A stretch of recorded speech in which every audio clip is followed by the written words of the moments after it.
చెప్పు స్టార్ట్. తినద్దు మీకు దాంట్లో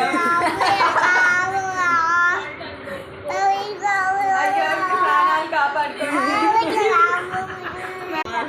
మా చిన్న పాప ఇది మిల్క్ కేక్ లాగా తయారు చేస్తుంది. Caramel pudding. ఇది అప్పుడు మా నీరజ్ బాబు అంటున్నాడు హాయ్ అన్ని మాటలు ఎప్పుడు చెప్పలేదు ఫ్రెండ్స్, ఇప్పుడే చెప్తున్నాను. నేను తినను బాబా.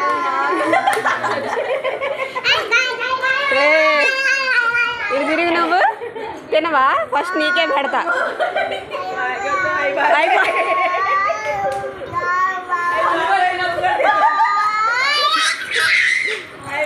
ఎవరు తినొద్దు అని చెప్తున్నా. గాయస్ ఫస్ట్ నేను మాత్రం ఈ అబ్బాయికే పెడతాను అన్నందుకైనా. మీకు ఎలా తెలుసు? బాగా చేస్తాను నేను.